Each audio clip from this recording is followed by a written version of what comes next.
Hey, hey, hey. I love that you started all the time. Hey, Lexi. Hey, Tara. Welcome to the corner. The corner. How was your day today?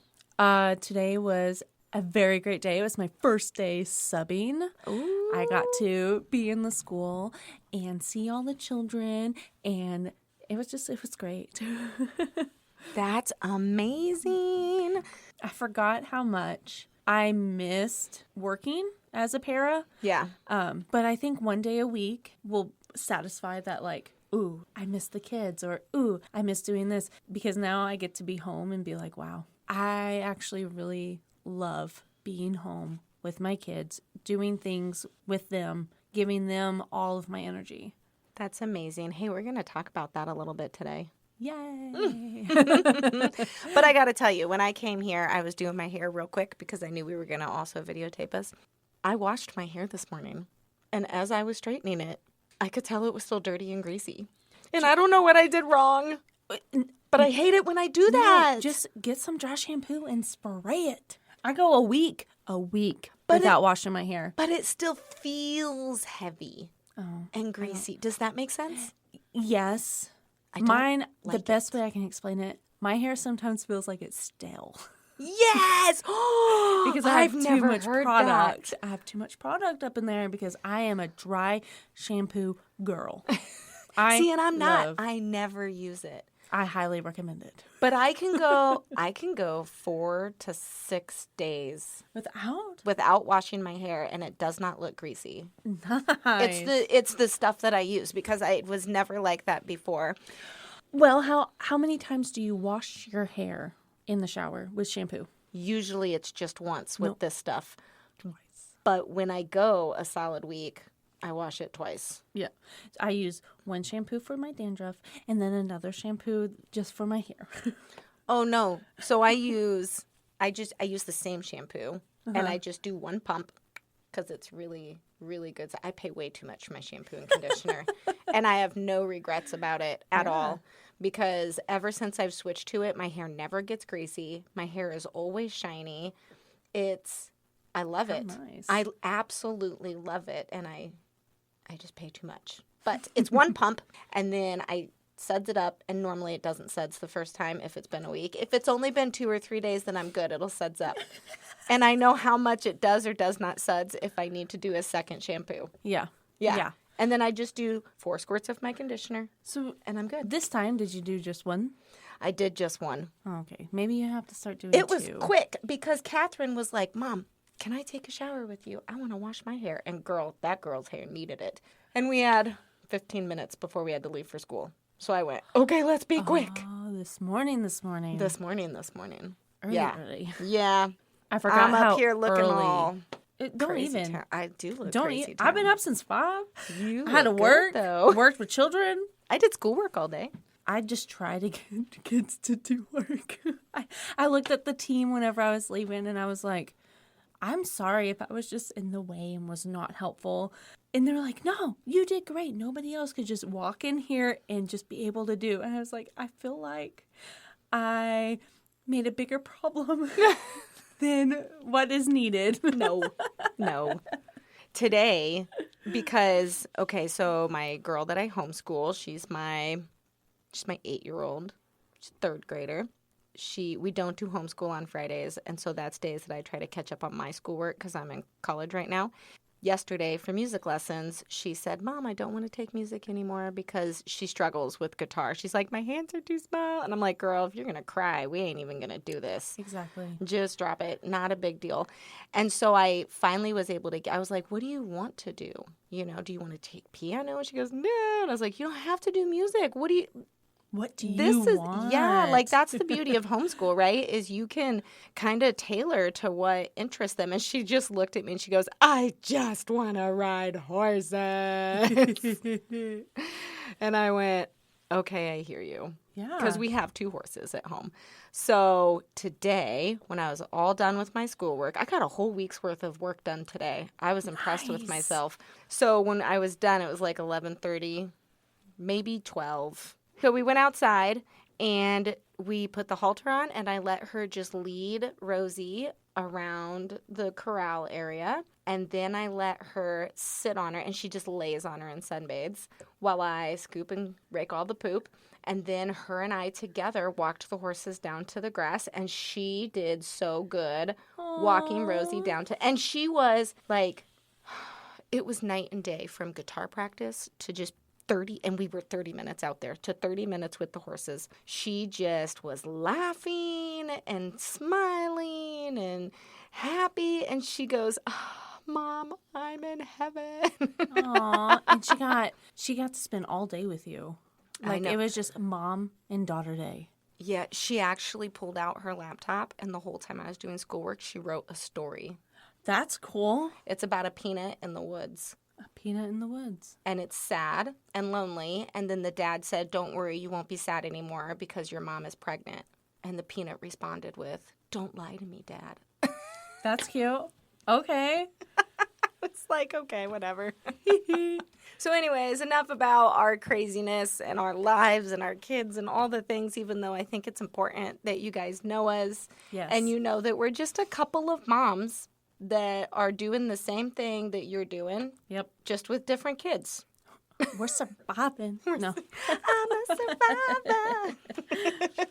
So, just in case you guys forgot, we are going over the book by Paul David Tripp, Parenting, 14 Gospel Principles that can radically change your family. Hey now. And we're finally on chapter 1.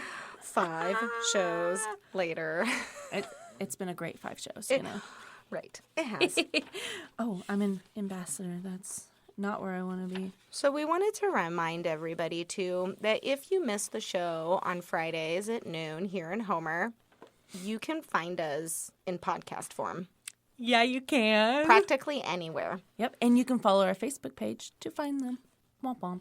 Lexi, what are we talking about today? Today we are talking about the calling. The principle is nothing is more important in your life than being one of God's tools to form a human soul. Woo-wee. So one of the things that he goes over in this chapter is going to be Deuteronomy 6, and we're going to visit that later on in our show. But one of the things that I love about the way that he sets this book up is he starts it off with scenarios of people that he has counseled. I love reading all of those because you can get so much out of it. Yes. Well, and just to see, sometimes I think, too, seeing different situations where somebody is struggling that you might not have thought of for your own life as a struggle is helpful. So, like, one of them, he says, he outlines this chaotic situation with your kids, and he says, you've lost control of your own house, and silently and with a bit of guilt, you wish for the simple days before. Girl, let me tell you what. I have wished multiple times that I no longer had kids, and I wish it with no guilt. And that's probably not okay, but I do. I don't think I've ever been that overwhelmed because, I mean, I only have 2. But I think you can get that overwhelmed with 2, depending on your personality. I haven't felt that way since I had my last 2 children. I felt that way all the time, even when I had my 3 older children and before I adopted my oldest. So I just had my 2 firstborn kids. And I think it's because my oldest naturally born child, I mean, if I could run through all of his diagnoses, I just wrote a paper today on it, and I used him as an example because he has ADHD combined type. He has autism. Way back when he got diagnosed, it was Asperger's. He has recently diagnosed with borderline intellectual disabilities, developmental IDD, sensory processing disorder, and generalized anxiety. That's a lot. So my life with just them, my 2 born children, I remember I would just go, and I was in college full time. go, go, go, go, go, go, go. And then one day, like every 3 months, I would just pass out on my floor because I had no energy left and I couldn't function. Yeah, I And it would get me going for another month or two. Just one nap. Just one. Where my kids would run crazy all around me while I slept, face first on the floor. I had a neighbor who would come check on me every now and then because it was just me. And she would find me asleep and she would just take my kids and leave a note and say, they're at my house. Aww. And then That's nice. because she didn't have children. And she just would always look at me and be like, I don't know how you survive because your kids are crazy. I'm like, yeah, I know. I don't know how I do it either. You just keep them going. I just keep going. And the other one I really, really resonated with was, she seems embarrassed by you. It really does hurt. And that made me think of my daughter because my daughter gets embarrassed by me all the time. And there was this really long phase where I Hold on, which one, your oldest? my oldest, Okay. where I couldn't do anything right in her eyes. And I used to take it very, very personal. It hurt a lot, even though the reality is it's not personal. It's called teenager. But it's painful. It's so painful. Did you resonate with any of them? There was one about a dad being gone. And I think about the time when my oldest, right before I got pregnant with our youngest, he worked for a 24-hour HVAC company. And he was on call every other week. We maybe got to see him 4 days out of a month. He was always working, always trying to provide for us. And before that, he had to go to school for this. So he was working full time, going to school at night. He would be home by the time our daughter was asleep and then leave before she woke up. And so it was like a lot of, Dad's not there. And then we had our second, and he was gone all the time. And that's when I was like starting to get overwhelmed with being home and not being able to do anything. Didn't have someone to tag team with. Yeah. But 4 days out of a month is crazy to think about now when I look back on it. Mm-hmm. I mean, maybe I would get him more ever so often, or he'd be home in time for dinner. But we didn't get like a full day together unless it was one of his weekends off. That's not a lot. No, it's not. That's not a lot at all. And seeing him now, like he does work and he works here at ABI and he works at the church. But he's still so involved with our children. Yeah, it's a beautiful thing to see, and our kids just get excited to be with him, especially our oldest. And I don't know if it's like making up time for what she didn't have or something, or it could just be, I get to hang out with my dad, That's really cool. I love that. So he puts in here, it resonated with me so much. What I would like to open with is this idea that whether you planned to have children or not, whether your children were conceived on purpose or on accident, God has now called you to do something very important, and that is to raise your children. And what he says you're supposed to be doing as you raise them is to be a consistent and faithful tool in God's hands for the purpose of creating God-conscious and God submission in your children. And so we'll touch on that more probably in episode 2. I think this is going to be a part 2 for sure. But to begin with, I definitely felt this way within the first week of having my first child. He says, it is insane for anyone to actually think they could take this on. Parenting? Yes, ma'am. You have to be delusional to think that you're actually prepared.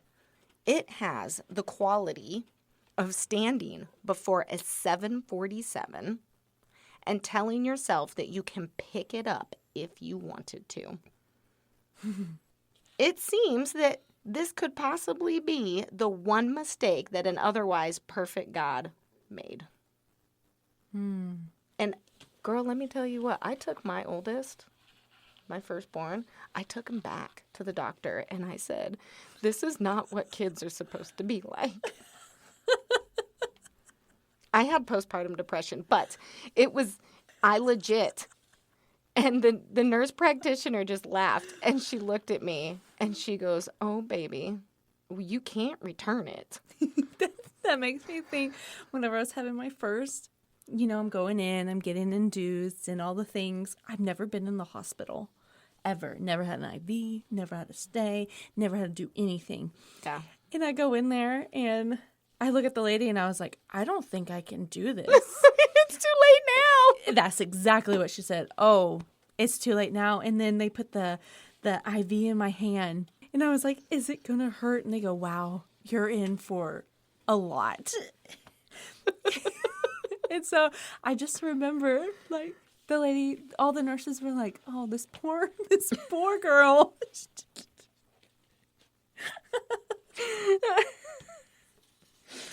Oh, man. Okay. So I would like to ask everybody out there a question. And this is just for personal introspection. If somebody was to record you 24/7 for 2 months and then play the video back, what would it show that you value the most in life? Ooh. What would it show on the importance that you put on raising your kids? I don't want me to be recorded for 2 months. Because I don't want to, I want to know, but I don't want to know. Yeah. I mean, there would be things that I could there's going to be fix. some conviction there. There's still so much conviction, and I don't even see it. So then he says, parenting is either a thing of the highest treasure to you, and that is demonstrated in your choices, words, and actions every single day, or it's not. Where do I land? I don't really know, because I wanted to ask this question, but I didn't want to think about the answer. I probably should think about the answer.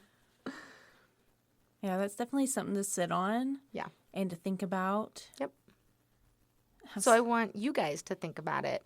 And if you want to share that with anybody, not for a response, but just to get it off your chest, email us. Yes. We'll listen. And if you don't want a response, put in there, don't respond. Yep. Just need to talk. We would love to hear from you. Yes. So, there's 2 portions under this that are big. And I think I want to get into them in part 2 because they're really, really big. And he talks about things that can get in the way of your calling as a parent. And those 2 things are success. And here we go. Are you ready? We're going to ruffle some feathers. Ministry. I can, yeah. Yeah. Yep. I can see it. I can see it. But I think it requires more. It requires a more dedicated conversation. And so I'd like to dig into it in our next episode, since we only have time for about 9 more minutes left in this one. But with that 9 minutes, before we dig into success and ministry in your calling as a parent, let's review Deuteronomy 6, because Deuteronomy 6 is very important. Do you want to read Deuteronomy 6 or do you want me to? I can. Okay. Deuteronomy 6, 4-9. Hear, O Israel, the Lord our God. The Lord is one. You shall love the Lord your God with all your heart and with all your soul, and with all your might. And these words I have commanded you today shall be on your heart. You shall teach them diligently to your children, and shall talk of them when you sit in your house, and when you walk by the way, and when you lie down, and when you rise. You shall bind them as a sign on your hand, and they shall be frontlets between your eyes. You shall write them on the doorpost of your house and on your gate. The first few times that I read this, I didn't fully understand the grasp or the brevity of how much of a command this really is to everyone.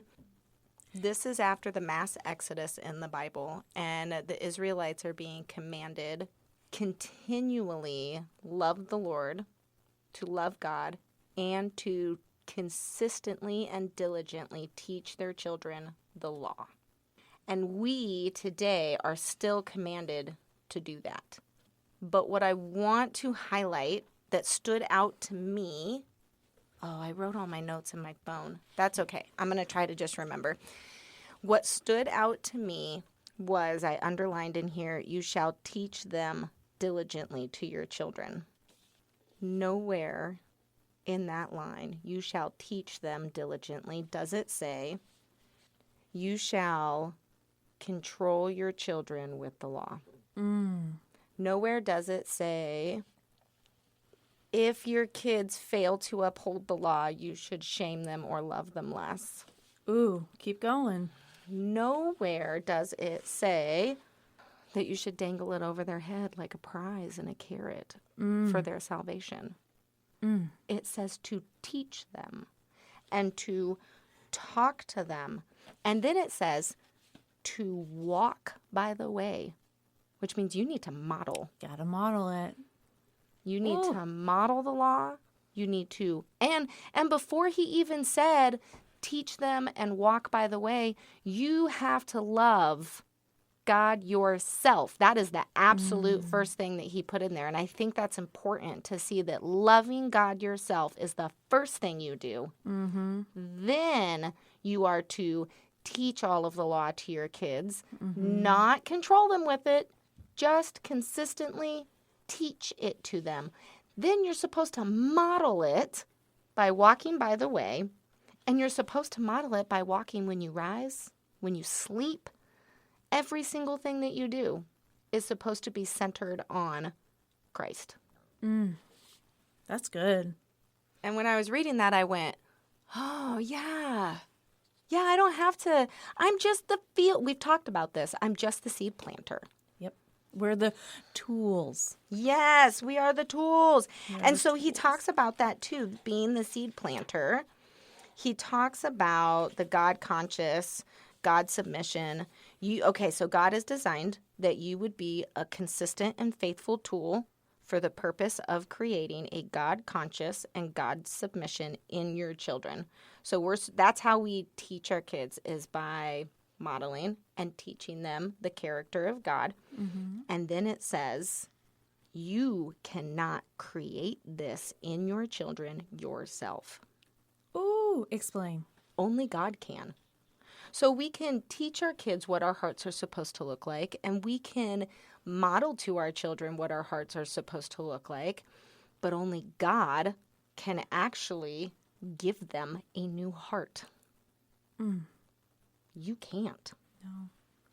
So you have to be okay with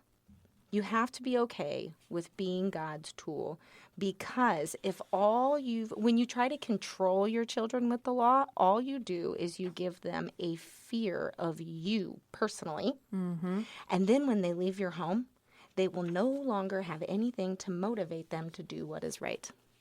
None. I used to tell that to my kids all the time, my older kids, not my younger ones, when they would mess up and I would catch them. I used to do the blank slate. I still do the blank slate with the lie. So if I know they're lying to me and I come to them, I don't tell them I know the truth already. I just say, did this happen? I'm giving them an opportunity to show me their true heart, which is sinful. And when they don't tell me the truth, I say, okay, blank slate. And they know that that means if they are honest with me in the next thing that they say, they will not get in trouble for lying. I wipe it clean. Mm-hmm. But if they lie to me again, not only are they in trouble for lying and for what they did wrong, or not only are they in trouble for what they did wrong, they are now also in trouble for lying, and the consequence is automatically doubled. Mm-hmm.